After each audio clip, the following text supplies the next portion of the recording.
ایک عورت نے مشہور ولی اللہ تابعی بزرگ حضرت سیدنا امام حسن بصری رحمۃ اللہ تعالی علیہ کی خدمت بابرکت میں حاضر ہو کر عرض کی کہ میری جوان بیٹی فوت ہو گئی ہے، آپ کوئی ایسا طریقہ ارشاد فرمائیں کہ میں اس کو خواب میں دیکھ سکوں۔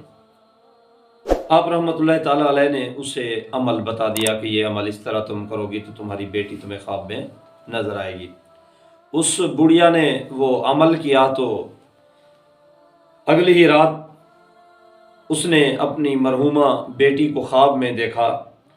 اس حال میں کہ اس کے بدن پر تار کول یعنی ڈامر کا لباس ہے، گردن میں زنجیر اور پاؤں میں بیڑیاں ہیں۔ یہ ہیبت ناک منظر دیکھ کر وہ عورت کانپ اٹھی اور اس نے دوسرے دن یہ خواب حضرت سیدنا امام حسن بصری رحمۃ اللہ تعالی علیہ کو جا کر بتا دیا کہ میں نے خواب میں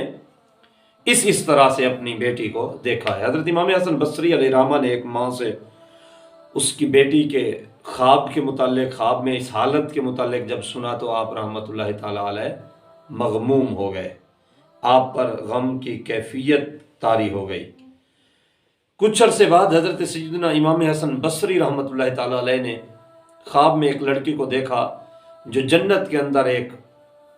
شہزادیوں کی طرح تخت پر براجمان ہے۔ اس تاج سجائے تخت پر براجمان لڑکی نے آپ رحمۃ اللہ تعالی علیہ کو دیکھا تو آپ سے کہنے لگی کہ آپ مجھے جانتے ہیں؟ آپ رحمۃ اللہ تعالی علیہ نے فرمایا کہ نہیں، میں آپ کو نہیں جانتا۔ تو اس بیٹی نے،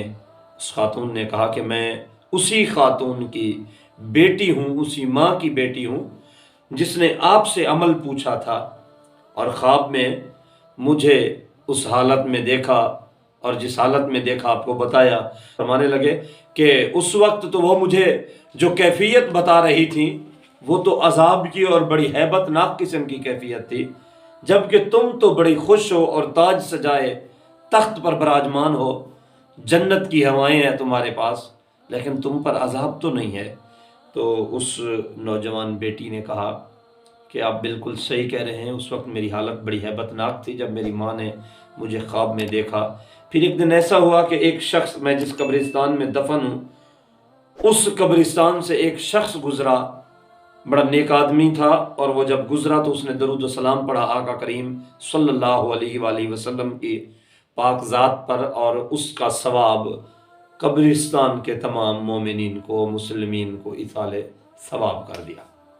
تو اس کے درود شریف کی برکت سے اور اس کے ملنے والے ثواب جو اس نے ایصال کیا تھا ہمیں، اس کی برکت سے اللہ تبارک و تعالیٰ نے کم و بیش 560 قبر والوں سے عذاب اٹھا لیا۔ تو دیکھا آپ نے کہ درود پاک ہم کثرت کریں، درود پاک کی، کہیں قبرستان سے ہمارا بھی گزر ہو تو اسی طرح ہم بھی درود و سلام پڑھیں اور اس کا ثواب قبرستان والے مسلمین مومنین کو ایصال کر دیں۔ انشاءاللہ عز و جل ہم کو جہاں پر ثواب اور برکت ملے گی وہیں پر قبرستان والوں کی بھی مشکل آسان ہو جائے گی۔ اللہ کریم عمل کی سعادت بخشے۔ آپ